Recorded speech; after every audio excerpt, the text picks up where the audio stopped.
Hoje, a gente vai montar um quebra-cabeça.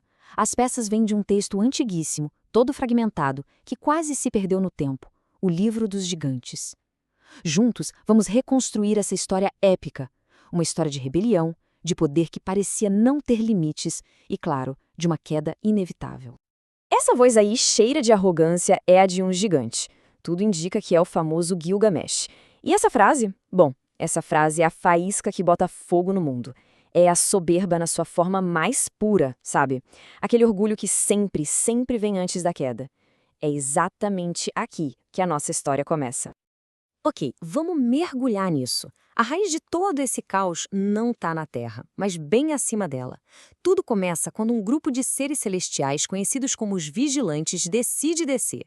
E eles não vêm de mãos abanando, não. Eles trazem um conhecimento proibido e um pecado que vai literalmente reescrever o destino do mundo. E essa união entre o celestial e o mortal, claro, não ia ficar sem consequências.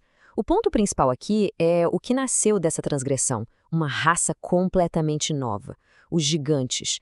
Seres com poder e uma altura colossais que, na verdade, não pertenciam nem ao céu, de onde vieram seus pais, nem à terra, onde nasceram. Com os gigantes e seus pais celestiais andando por aí, entre os mortais, a ordem natural das coisas começou a se desfazer. A Terra, que antes era um lugar de equilíbrio, de repente vira um palco para o caos. A corrupção se espalha como uma praga e vamos ver direitinho como isso aconteceu. Agora, o que é realmente fascinante aqui é a escala disso tudo. Não foi uma olhadinha qualquer. Os textos descrevem uma vigilância metódica, quase científica, de toda a criação. Eles observaram os peixes, as frutas, os animais e até mesmo cada ação dos seres humanos. Eles estavam, na real, catalogando o mundo para um propósito bem sombrio. E esse propósito sombrio se revela aqui. Os fragmentos mencionam um número específico: 200. 200 espécimes de cada tipo de criatura foram selecionados. Isso só reforça a ideia.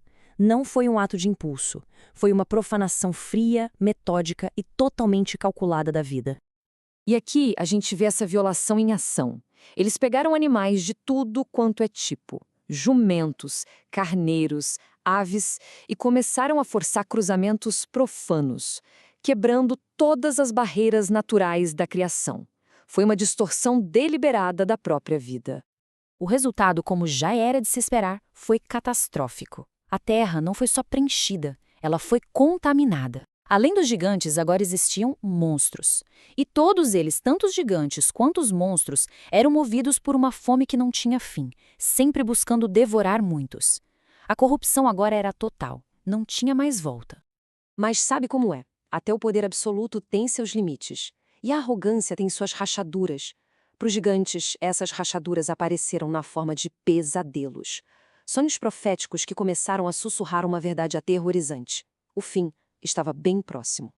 2 sonhos em particular não saíam da cabeça deles. Imagina só, uma tábua de pedra, cheia de nomes, é mergulhada na água que apaga tudo, menos 3 nomes.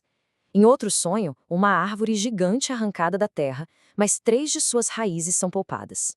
A mensagem, mesmo em símbolos diferentes, era assustadoramente clara. Uma grande limpeza estava vindo e quase nada ia sobrar. E aqui está o ponto da virada. Aquele mesmo Gilgamesh que antes se gabava da própria força, agora é forçado a admitir uma verdade esmagadora. Existem forças no céu que são muito mais poderosas do que ele. O medo fez ele enxergar. Pela primeira vez, ele entende que não está no topo da cadeia de poder. O medo, então, finalmente esmaga a soberba. Em pânico, os gigantes e os monstros se juntam numa grande assembleia. A era da arrogância e da destruição sem limites tinha chegado ao fim. A festa acabou. Agora, desesperados, eles precisam de respostas. E todo esse medo leva eles a uma única conclusão. Precisam de um intérprete. Alguém que possa decifrar essas visões de desgraça. E pelo visto só existe uma pessoa no mundo com essa sabedoria. O que dá início a uma jornada desesperada e, olha, verdadeiramente épica. E a ordem é clara.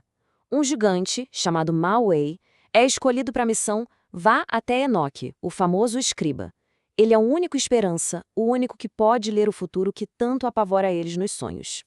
E a jornada do Ma-Wei é descrita de um jeito uau, simplesmente incrível. O texto diz que ele voava com suas mãos como águias. Dá para imaginar a cena? A velocidade, o poder, um ser colossal cortando os céus numa missão movida a puro desespero. Mas o caminho não é nada fácil. Para encontrar o escriba, Marhuey precisa cruzar a desolação, o grande deserto. Isso mostra a escala da jornada. Ele não está só virando esquina, ele está atravessando uma paisagem vazia e perigosa, tudo em busca de uma única verdade que possa salvá-los. E, finalmente, Marhuey encontra Enoque. Esse é o momento que define tudo. A resposta que os gigantes buscaram com tanto desespero está prestes a ser entregue. Mas, como diz o ditado, né? Cuidado com o que você deseja. O veredito do céu não vai ser nada misericordioso.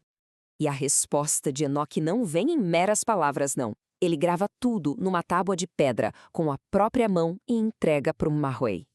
O simbolismo aqui é muito poderoso. Isso não é um conselho, não é um aviso, é um decreto oficial, um julgamento formal e absolutamente inescapável. E a tábua é basicamente uma lista de acusações formais. A mensagem é brutalmente direta. A libertinagem de vocês corrompeu tudo. A violência de vocês foi vista. O mal que fizeram é tão grande que a própria terra clama por justiça contra vocês e suas famílias. Não tem como negar. E depois das acusações, vem a sentença, a interpretação final dos sonhos. A resposta que eles tanto procuravam: eis que a destruição está chegando. Um cataclisma, um grande dilúvio que vai varrer toda a vida da face da terra, para limpar a corrupção de uma vez por todas. Mas mesmo com a destruição garantida, Enoque oferece um último fio de esperança. Não para o corpo, mas para a alma. Não tem como escapar do dilúvio, mas ele dá um caminho para a redenção espiritual. Soltem os laços que os prendem ao mal e orem. É a única coisa que resta a eles. Essa história, que ficou perdida por milênios, é um eco poderoso de um passado muito distante. Uma narrativa sobre como o poder absoluto pode levar à corrupção absoluta e, no fim das contas, à ruína. O que nos leva à questão final. O que a redescoberta dessa lenda nos diz sobre nós mesmos? Sobre esse nosso fascínio atemporal por gigantes e deuses, e sobre o eterno alerta a respeito das consequências do poder sem controle.